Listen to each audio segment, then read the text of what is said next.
Nous allons nous intéresser à l'interface élément après avoir vu l'interface sur Node. Un élément objet représente généralement un élément HTML. Ceci simplifie beaucoup la vision que nous avons de l'arbre. Si vous avez un body avec 3 paragraphes et un commentaire, nous verrons que la représentation sous forme d'arbre remontre bien ces 3 paragraphes et le deuxième paragraphe contient une autre balise EM. Il y a une chaîne d'héritage. L'élément hérite de l'interface Node qui hérite elle-même de l'interface EventTarget. Je vais vous parler des attributs sur les éléments. Un attribut, c'est une propriété qui va permettre de caractériser un élément. Nous l'avons déjà utilisé lorsque nous tapons en HTML identifiant que nous pouvons récupérer en CSS avec dièse identifiant. Prenons l'exemple donc de l'identifiant d'un élément comme attribut.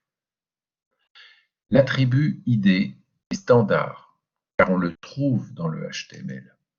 Ainsi, il va y avoir synchronisation entre les valeurs que vous allez trouver dans votre HTML et les valeurs que vous allez retrouver en structure de mémoire, dans la mémoire, au niveau du DOM. Voici un exemple qui va illustrer cette synchronisation. Nous allons manipuler un attribut en utilisant pour un élément la méthode setAttribut. Vous allez indiquer l'attribut et sa valeur. Voici un exemple. Nous recherchons le dernier élément et nous lui attribuons un identifiant Dupont. Il est intéressant maintenant d'inspecter votre code en faisant F12 et lorsque vous allez aller dans le dernier paragraphe et que vous allez mettre Dupont, voyons que l'identifiant a changé, ce n'est plus le dernier, c'est bien Dupont. Et ensuite, lorsque vous allez faire Properties, vous verrez que l'identifiant est aussi modifié dans le DOM. Donc pour l'instant, dernier, et ensuite Dupont. Une autre façon de manipuler l'attribut est d'utiliser directement élément.attribut et sa valeur, comme un setter en fait. Vous avez un élément, point identifiant, et vous donnez la valeur Dupont. De la même façon, vous écrirez ce code dans la console et vous vérifierez que l'identifiant dernier est bien l'identifiant maintenant de Dupont et qu'il y a bien eu synchronisation entre le HTML et le DOM.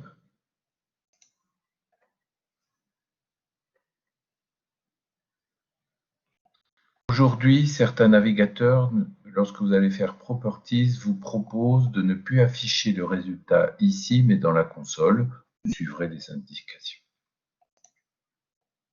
Donc, notons synchronisation si l'attribut existe dans le HTML. Pour les attributs non standards, j'ai envie de manipuler, de donner n'importe quel nom à un attribut. C'est un attribut non standard. Nous allons voir qu'il faut faire une distinction entre l'attribut et la propriété de l'élément, c'est-à-dire le DOM et le HTML. Voici la situation de départ avec un identifiant dernier.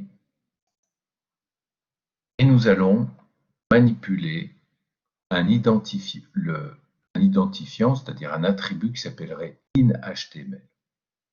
InHTML va être visible dans le HTML. Nous pouvons le vérifier.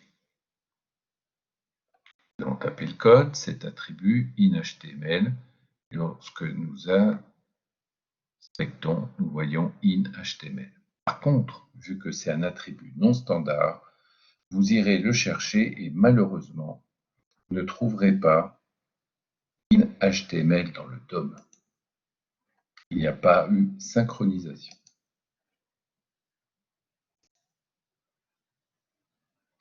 Maintenant, vous allez mettre un attribut dans le DOM, non pas en utilisant cet attribut, mais en manipulant directement la propriété.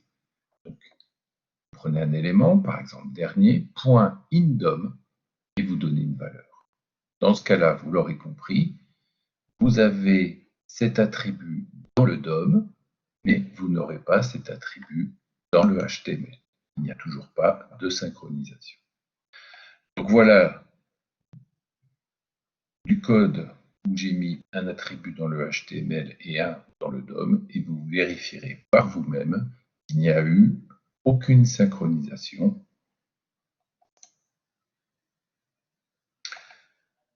Donc vérifiez bien que in.html est visible dans le HTML parce que vous avez utilisé cet attribut, et que .indom est visible dans le DOM parce que vous avez utilisé directement la propriété en setter. Je vais revenir sur les propriétés. Il y a deux types de propriétés. Des propriétés qui sont en lecture seule et d'autres qui sont en lecture et en écriture. En lecture, vous avez un élément HTML et vous faites point, le nom de la propriété. Vous pouvez lire cette propriété. Par exemple, class name, class I. Dans la doc de Mozilla, on voit que class I est en lecture seule, c'est-à-dire que vous pouvez lire la hauteur à l'intérieur d'un élément et vous ne pourrez pas la modifier.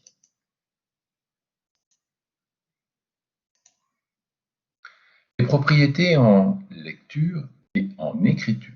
Autrement dit, en lecture, vous faites un getter avec point, et en écriture, cette propriété, vous faites égal la valeur. Nous pouvons utiliser, par exemple ici, class name. Class name vous donne le nom des classes et vous pourrez ajouter une classe en faisant ici une concaténation. CSS class va être ajoutée à la classe des éléments. Un dernier mot sur la propriété remove. Pour supprimer la valeur d'une propriété, vous utilisez l'élément .propriété et vous affectez la valeur nulle. Je vais faire un retour sur les attributs HTML. Voici la liste des méthodes permettant de manipuler les attributs. Nous avons vu 7 attributs. Vous pouvez utiliser remove attribut, get attribut et y a-t-il un attribut as attribut. Vous ferez évidemment quelques essais sur votre fichier. Dernier, as-tu l'attribut ID? Il voudra dire oui. Et vous taperez un certain nombre de tests pour vérifier set et as. Les attributs non standards dataset. Un attribut data un nom est très utilisé pour stocker des informations directement dans le DOM. Voici un exemple. Un élément dataset avec un nom en camel case. Vous pourrez lire cette information. Vous pourrez écrire cette information. Et dans votre HTML, vous aurez cette information qui sera stockée. Et par exemple, par CSS, vous pourrez dire que si un élément contient data quelque chose, vous faites une action. Voici une introduction à l'interface élément.